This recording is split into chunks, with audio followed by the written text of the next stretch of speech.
ನಮಸ್ಕಾರ boss welcome back to Sagar stories. ಮಗ ನಮ್ಮ RCB ಈ ಸೀಸನ್ ಮೋಸ್ಟ್ ಎಲಿಜಿಬಲ್ ಆಗಿದೆ ಗೆಲ್ಲೋದಕ್ಕೆ IPL ಟ್ರೋಫಿನ. ಏನಕ್ಕೆ ಅಂತಂದ್ರೆ ಸುಮಾರು ರೀಸನ್ಸ್ಗಳಿದೆ ಗುರು. RCB ಈ ಸೀಸನು ಸಿಕ್ಕಾಪಟ್ಟೆ ಸೈಕಾಗಿ ಕಾಣಿಸ್ತಾ ಇದೆ ಅನ್ನೋದೇ ಒಂದು ರೀಸನ್, ಮೈನ್ ರೀಸನ್. ನಾವು 2016 ಬಗ್ಗೆ ಮಾತಾಡ್ತೀವಿ ಯಾವಾಗ್ಲೂ. ಅಂತ ಟೀಮ್ ನಾವು ನೋಡೇ ಇಲ್ಲ. RCB ಹಿಸ್ಟ್ರಿ ತೆಗೆದು ನೋಡ್ತಾ ಅಂದ್ರೆ 2016 ಅಂತ ಟೀಮ್ನ RCB ಇತಿಹಾಸದಲ್ಲಿ ನೋಡಿಲ್ಲ ಅಂತ ಮಾತಾಡ್ತೀವಿ. ಹೌದು, 2016 ಟೀಮ್ ಸಿಕ್ಕಾಪಟ್ಟೆ ಬಲಿಷ್ಠವಾಗಿತ್ತು. ನಾವು ಹೆಂಗ್ ಸೋತ್ವಿ ಆ ಫೈನಲ್ಸ್ ನನ್ನ ಇನ್ನ ಸಹ ಅದೊಂದು ಡೈಜೆಸ್ಟ್ ಕೂಡ ಮಾಡ್ಕೊಳ್ಳೋದಕ್ಕಾಗೋದಿಲ್ಲ. ಚಿನ್ನಸ್ವಾಮಿ ಸ್ಟೇಡಿಯಂ ಅಲ್ಲಿ ನಮ್ಮ ಹೋಮ್ ಅಲ್ಲಿ ಅದು ಆ ಪಾರ್ಟಿ ಒಳ್ಳೆ ಸ್ಟಾರ್ಟ್ ಆಗ್ಬಿಟ್ಟು ಹೆಂಗ್ ಸೋತ್ವಿ ಅಂತ ಇನ್ನ ನಂಬಕ್ ಆಗ್ತಾ ಇಲ್ಲ. ಸೊ ಅದೇ ತರ ಇರುವಂತ ಟೀಮ್ ಯಾವ್ದಾದ್ರು ಇದೆ ಅಂತಂದ್ರೆ RCBಗೆ ಅದಾದ ನಂತರ ಒಂದು ಬಲಿಷ್ಠವಾಗಿರುವಂತ ಟೀಮ್ ಯಾವ್ದಾದ್ರು ಬಂದಿದೆ ಅಂತಂದ್ರೆ, ಸ್ಕ್ವಾಡ್ ಪಿಕ್ ಆಗಿದೆ ಅಂತಂದ್ರೆ ಅದು ಈ ಟೀಮನೇ. ನಾನು ಆ ಟೀಮ್ ತರನೇ ಇದೆ ಈ ಟೀಮು ಅನ್ನೋ ತರ ಹೇಳ್ತಾ ಇಲ್ಲ. ಸೊ ಆ ಟೀಮೇ ಬೇರೆ, ಈ ಟೀಮೇ ಬೇರೆ. ಅದೊಂಥರ 2016 ವಾಸ್ ಸಮಥಿಂಗ್ ಎಲ್ಸ್ ಗುರು. ಇವತ್ತು ಏನೇ ಮಾಡ್ತಿರ್ಬೋದು RCB, ಬಟ್ 2016 ಮೆಮೊರೀಸ್ ಮಾತ್ರ ಯಾರು ಕೂಡ ಮರೆಯೋದಕ್ಕಾಗೋದಿಲ್ಲ. ಸೊ ಈ ಟೀಮು ಸಿಕ್ಕಾಪಟ್ಟೆ ಬಲಿಷ್ಠವಾಗಿದೆ. ಸ್ಪೆಷಲ್ ಥಿಂಗ್ಸ್ಗಳನ್ನ ಈ ಟೀಮು ಮಾಡಿದೆ. ನಮ್ಮ RCBಗೆ 10 ಜನ ಗುರು, 10 ಜನ ಡಿಫ್ರೆಂಟ್ ಪ್ಲೇಯರ್ಸ್ಗಳು ಹಾಫ್ ಸೆಂಚುರಿ ಹೊಡೆದಾರೆ. ಇದು IPL ಇತಿಹಾಸದಲ್ಲೇ for the very first time ಒಂದು ಸೀಸನ್ ಅಲ್ಲಿ 10 ಡಿಫ್ರೆಂಟ್ ಪ್ಲೇಯರ್ಗಳು ಹಾಫ್ ಸೆಂಚುರಿ ಹೊಡೆಯೋದು ಒಂದೇ ಟೀಮ್ ಅಲ್ಲಿ ನೋಡಿರ್ತೀರಾ? ನೋಡಿರೋದಿಲ್ಲ. ಅಂಡ್ ಇತಿಹಾಸದಲ್ಲಿ ಇದು for the very first time ಆಗಿದೆ. ಇನ್ನ ಪ್ಲೇ ಆಫ್ಸ್ ಇನ್ನ ಲೆಗ್ಗೆ ಇಟ್ಟಿಲ್ಲ. ಆದ್ರೂ ಕೂಡ ಪ್ಲೇ ಆಫ್ಸ್ನ ಮುಂಚೆನೆ 10 ಡಿಫ್ರೆಂಟ್ ಬ್ಯಾಟರ್ಗಳು ಹಾಫ್ ಸೆಂಚುರಿ ಹೊಡೆದಿರೋದು. ವಿರಾಟ್ ಕೊಹ್ಲಿ ಎಲ್ಲಾ ಮ್ಯಾಚ್ ಉಳಿಸ್ತಾ ಇದ್ದಾರೆ. ಹಾಫ್ ಸೆಂಚುರಿಗಳನ್ನ ಹಾಫ್ ಸೆಂಚುರಿ ಹೊಡೆಯುವಂತ ಮ್ಯಾಚ್ಗಳೆಲ್ಲ ಗೆಲ್ತಾ ಇದ್ದಾರೆ ನಮ್ಮ RCB.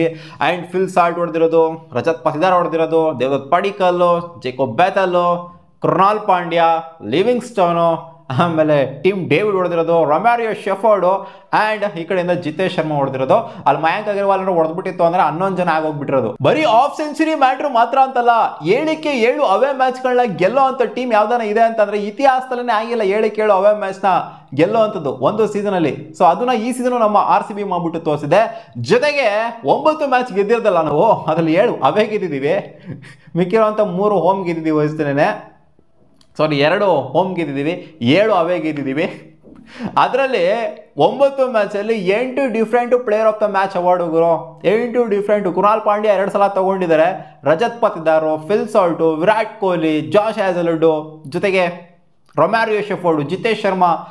So 8 different player of the match award. So collective team effort. ಒಬ್ಬೊಬ್ರು ಒಂದೊಂದು ಮ್ಯಾಚ್ನ ಗೆಲ್ಸಿದ್ರೆ ಗುರು. ಸಿಂಪಲ್ ಆಗಿ ಹೇಳ್ಬೇಕು ಅಂದ್ರೆ ಒಬ್ಬರೇ ಇಲ್ಲಿ ಸ್ಟ್ಯಾಂಡರ್ಡ್ ಪರ್ಫಾರ್ಮೆನ್ಸ್ ಕೊಡೋದು, ಒಬ್ಬರೇ 5-6 ಸಲ player of the match award ತಗೊಳ್ಳೋವಂಥದ್ದು, 3-4 ಸಲ ತಗೊಳ್ಳುವಂಥದ್ದು. ಸೊ ಆ ಥರ ಆಗಿಲ್ಲ ಇಲ್ಲಿ. RCB ಗೆದ್ದಿರೋಂಥ ಸೀನ್ಲೆಲ್ಲ ಬೇರೆ ಬೇರೆಯವರು. ಕೃಣಾಲ್ ಪಾಂಡ್ಯ 2 ಸಲ ತಗೊಳೋದು ಬಿಡ್ತು ಅಂದರೆ ಬೇರೆ ಬೇರೆಯವ್ರನ್ನ ಮ್ಯಾಚ್ನ ಗೆಲ್ಸಿರೋದು. ಸೊ ಈ ಟೀಮ್ ಏನಿದೆ ಒಬ್ಬರೇ ಗೆಲ್ಲಿಸ್ತಾ ಇಲ್ಲ. ಹೌದು, ಆಡ್ತಾ ಇದ್ರು. ವಿರಾಟ್ ಕೊಹ್ಲಿ ಕನ್ಸಿಸ್ಟೆಂಟ್ ಆಗಿ ಆಡ್ತಿದ್ದಾರೆ, ರನ್ಸ್ಗಳು ಬರ್ತಾ ಇದೆ ಅವರ ಬ್ಯಾಟಿಂದ. ಬಟ್ ಒಬ್ಬರೇ ಗೆಲ್ಲಿಸ್ತಾ ಇಲ್ಲ. ಒಬ್ಬರೇ ನಿಂತ್ಕೊಂಡು ನಜ್ಜಿ ಎಲ್ಲ ಮ್ಯಾಚ್ 2016 ಆ ಥರ ಇರಲಿಲ್ಲ. ವಿರಾಟ್ ಕೊಹ್ಲಿ ಸ್ಟಾರ್ಟಿಂಗ್ ಅಲ್ಲಿ ಡಾಮಿನೇಟ್ ಮಾಡೋರು, ಎಲ್ಲ ಮ್ಯಾಚ್ನು ವಿರಾಟ್ ಕೊಹ್ಲಿ ಜಾಸ್ತಿ ಡಾಮಿನೇಟ್ ಮಾಡೋರು. ಬೇರೆಯವ್ರು ಅಲ್ಪ ಸ್ವಲ್ಪ ಕಾಂಟ್ರಿಬ್ಯೂಟ್ ಮಾಡಬೇಕಾಗಿತ್ತು ಅಷ್ಟೇ. ಬಟ್ ಈ ಸೀಸನ್ ಹಂಗಲ್ಲ, ಎಲ್ಲರಿಂದನೂ ಕೂಡ ಕಾಂಟ್ರಿಬ್ಯೂಷನ್. ಇನ್ ಕೇಸ್ ಏನಾದ್ರು ವಿರಾಟ್ ಕೊಹ್ಲಿ ಫೇಲ್ ಆಯಿತು ಅಂದ್ರೆ ಇನ್ನೂ ಒಂದು ಕಡೆಯಿಂದ ಹೇಳ್ತಾರೆ, ಅವ್ರು ಫೇಲ್ ಆಯಿತು ಅಂದ್ರೆ ಇವ್ರು ಅದು ಹೇಳ್ತಾರೆ, ಇವ್ರು ಫೇಲ್ ಆಯಿತು ಅಂದ್ರೆ ಅವ್ರು ಅದು ಹೇಳ್ತಾರೆ. ಎಲ್ಲ ಕಡೆಯಿಂದನೂ ಕೂಡ ಕಾಂಟ್ರಿಬ್ಯೂಷನ್ ಬರ್ತದೆ. ಬೌಲಿಂಗಲ್ಲೂ ಕೂಡ ಅಷ್ಟೇ. ಬ್ಯಾಟಿಂಗಲ್ಲಂತೂ ಕೇಳಂಗೇನೆ ಇಲ್ಲ. ಒಬ್ಬರಾದ್ಮೇಲೆ ಒಬ್ರು ಸ್ಟ್ಯಾಂಡರ್ಡ್ ಕೊಡ್ತಾನೆ ಇದ್ದಾರೆ. ಸೊ ಎಲ್ಲ ಚೆನ್ನಾಗಿ ಕಾಣಿಸುತ್ತೆ. ಯಾವಾಗ ಅಂದರೆ RCB ಗೆಲ್ತಾ ಇದ್ದಾಗ ಎಲ್ಲ ಚೆನ್ನಾಗಿ ಕಾಣಿಸುತ್ತೆ. ಅದೇ ಲಾಸ್ಟ್ ಮ್ಯಾಚ್ RCB ಸೋಲ್ಸಲ್ಲ, ಏನು ಗುರು ಹಿಂಗಾಗಿ ಹೋಗ್ಬಿಡ್ತಿದ್ದು ಕತೆ ಅನ್ನೋ ಥರ ಇತ್ತು. ಬಟ್ ಈ ಥರ ಒಂದು ಟೀಮ್ ಏನಿದೆ ಇದು ಸಖತ್ತಾಗಿ ಬಿಲ್ಡ್ ಆಗಿದೆ. ಅನ್ಡೌಟೆಡ್ಲಿ ಮಸ್ತ್ ಟೀಮು. ಸೊ ಈ ಟೀಮು ಇದಕ್ಕಿಂತ ಸಖತ್ತಾಗಿರುವಂಥ ಟೀಮ್ನ ಮುಂದೆ ಗೋಯಿಂಗ್ ಫಾರ್ವರ್ಡ್ ಪ್ರಿಪೇರ್ ಮಾಡೋಕ್ಕಾಗತ್ತಾ? ಯಾಕಂದರೆ ಎಲ್ಲ ಕಡೆ ನೋಡಿ ಆಲ್ರೌಂಡಿಂಗ್ department, batting department, bowling department ಎಲ್ಲ ಕೂಡ ಸ್ಟೇಬಲ್ ಆಗಿದೆ. ಸ್ಟೆಬಿಲೈಸ್ ಆಗಿರುವಂಥ ಟೀಮು ಮುಂದೆ ಫ್ಯೂಚರಲ್ಲಿ ನಾವು ಬಿಲ್ಡ್ ಮಾಡೋಕ್ಕಾಗುತ್ತೋ ಆಗೋದಿಲ್ವೋ, ಅಥವಾ ಕರೆಂಟ್ ಪ್ಲೇಯರ್ಸ್ಗಳು ಇವಾಗ ಏನಿದ್ದಾರೆ ಅವ್ರ ಫಾರ್ಮಲ್ಲಿ ಇರ್ತಿರೋ ಫ್ಯೂಚರಲ್ಲಿ ಇರೋ ಗೊತ್ತಿಲ್ಲ. ಯಾಕಂದರೆ form is temporary, class is permanent. ಇವಾಗಿದ್ದಂಗೆ ಪ್ಲೇಯರು ನೆಕ್ಸ್ಟ್ ವರ್ಷ ಇರ್ತಾರೆ, ಅದ್ರೂ ಹೇಳೋದಕ್ಕಾಗೋದಿಲ್ಲ. ಸೊ ಈ ಸೀಸನು RCB ಪಕ್ಕ ಹೊಡಿಲೇಬೇಕು ಗುರು. ಯಾಕಂದರೆ ಇದಕ್ಕಿಂತ ಒಂದು ಮಸ್ತಾಗಿರುವಂಥ ಟೀಮ್ನ, ಕ್ಲಾಸ್ ಆಗಿರುವಂಥ ಟೀಮ್ನ ರಿಪ್ಲೇಸ್ಮೆಂಟ್ ತೊಗೊಂಡಿರೋದು ನೋಡಿ ನಮ್ಮ RCB ಯಾವ ಥರ ತೊಗೊಂಡಿದೆ ಅಂತ. ಬಂದವರ ನೋಡಿ ಮಯಾಂಕ್ ಅಗರ್ವಾಲ್ ಬಂದ್ಬಿಟ್ಟು ಪರ್ಫಾರ್ಮ್ ಮಾಡ್ತಾ ಇದ್ದಾರೆ ಮಸ್ತಾಗೆ. ಎಲ್ಲರೂ ಕೂಡ ಕಲೆಕ್ಟಿವ್ ಆಗಿ ಪರ್ಫಾರ್ಮ್ ಮಾಡ್ತಿದ್ದಾರೆ ಗುರು.